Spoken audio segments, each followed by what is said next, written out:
పిల్లలకి పాఠాలు చెప్తున్నావా పంతులమ్మ? నువ్వు ఇక్కడ పాఠాలు చెప్తుంటే అక్కడ నీ మొగుడు పొలాలకి పట్టాలు పంచుతున్నాడు కదా.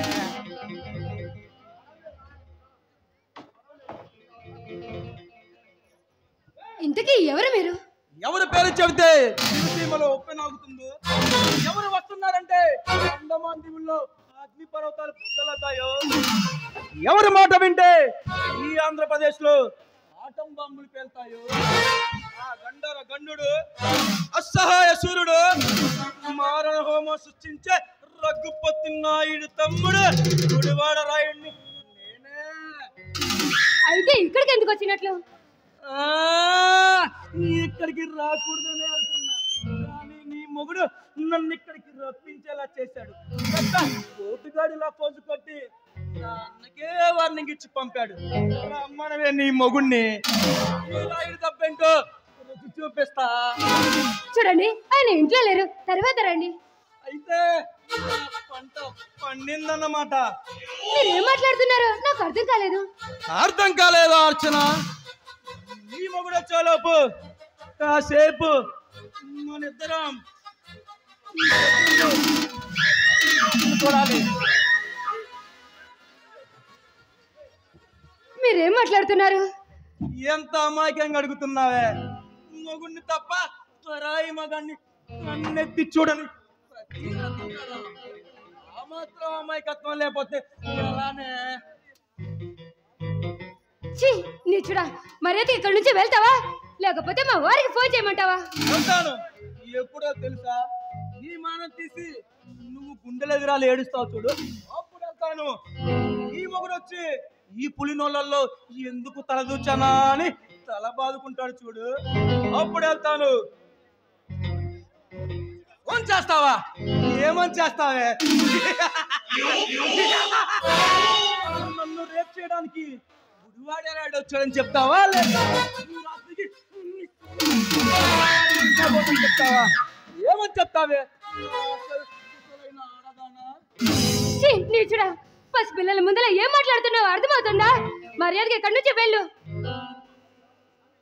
పశుపతంది అరుంధతి సినిమాలో పశుపతంత చెడ్డవాణ్ణి కాను, కళ్ళు లేని ఆడదాన్ని అనుభవించే కామపిశాచిని అంతకన్నా కాను.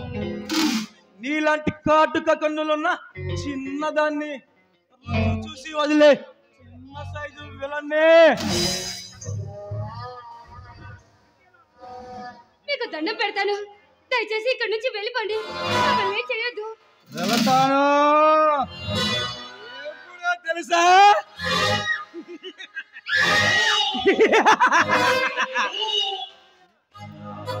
నీ మానం తీసి నువ్వు గుండెలెదిరేలా ఏడుస్తావు చూడు, నీ మొగుడు వచ్చి పులినోళ్ళల్లో ఎందుకు తల దూచానా అప్పుడు వెళ్తాను.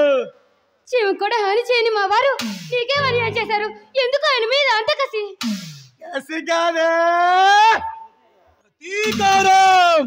మేము చెప్పిన మా మాటకి విలువైన వాడికి మేము చేసే అతిథి మర్యాద. మమ్మల్ని కాదంటే ఏం జరుగుతుందో నీ మొగుడికి అర్థమయ్యేలా చేస్తాను. అంతకాని పని ఆయన ఏం చేశారు? మేము నానా గడ్డి తిని సంపాదించిన ఈ పోరంబోకు భూముల్ని ఈ ప్రాంత ప్రజానికి పంచుతున్నాడంట. అదే కానీ జరిగితే ఈ ఊళ్ళో కూలోడుండడు, అందరూ కలిసి రైతు రాజ్యం చేస్తే మా రౌడీ రాజ్యం బూడిదవుతుంది. అలా జరగడానికి వెళ్ళలేదు. మా వారు వచ్చిన తర్వాత మీ భూములు మీకు వచ్చేలా చేస్తాను, దయచేసి ఇప్పుడు మాత్రం నన్ను వదిలేయండి. వదలను. నిన్ను మాత్రం అస్సలు వదలను. మమ్మల్ని కాదంటే ఏం జరుగుతుందో ఈ మొగుడికి అర్థమయ్యేలా చేస్తాను. కాదని ఎదురు తిరిగితే ఈ ప్రాంత ప్రజానికానికి సినిమాలా చూపిస్తాను.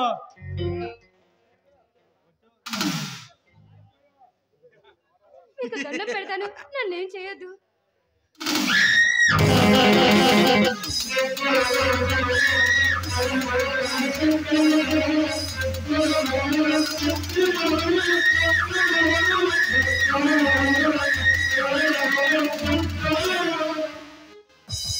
రేకుడివారు రౌడీ, ఒంటరిగా ఉన్న ఆడదాన్ని బెదిరించడం మగతనం అనుకున్నావా?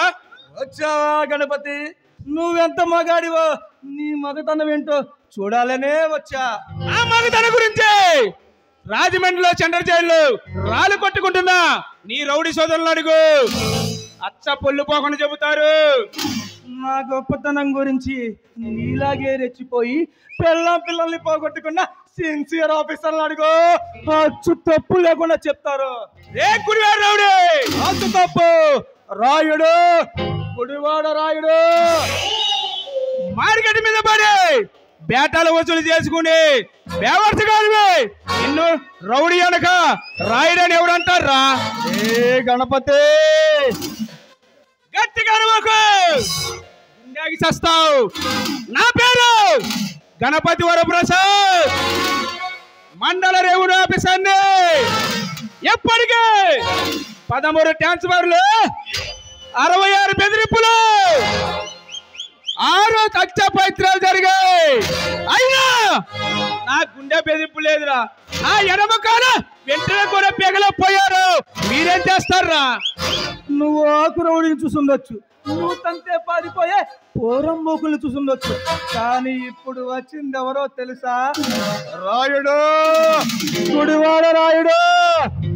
అదేదో పెద్ద ప్రెసిడెంట్ ఆఫ్ ఇండియాలో చెబుతావేరా. మార్కెట్ మీద పడి మామూలు వసూలు చేసుకునే చండాల చరిత్ర మీదే. చరిత్రల గురించి చెప్పుకునేంత గొప్ప వంశం కాదురా మాది. మేము చెప్పినట్టు చేయని నీలాంటి చెండ చాచుండి చరిత్రలో గుర్తుండిపోయేలా చావు దెబ్బ తీడివేరా ఈ గుడివాడ రాయుడు పని. ఏ గుడివారు రాయుడు, నీ అన్నకు తమ్ము లేక నిన్ను పంపించాడా? నీ తమ్ము చుట్టానికి మా అన్న కావాలా? నీ గుండెలు తీసి కుటుంబంలో కలుపుకొని తాగే ఈ రాయుడు చాలరా. రారా, అయితే రారా. నీ తలనారికి నా బిసుగొమ్మానికి దిష్టి బొమ్మలు గారు తీస్తారా? నీ కాళ్ళు చేతులు నరికి నా అన్నకి బహుమానంగా తీసుకెళ్తా. రారా.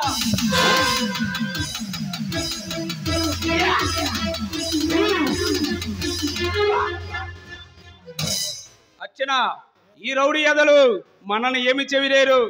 నీకు భయం ఏమి లేదు అర్చన.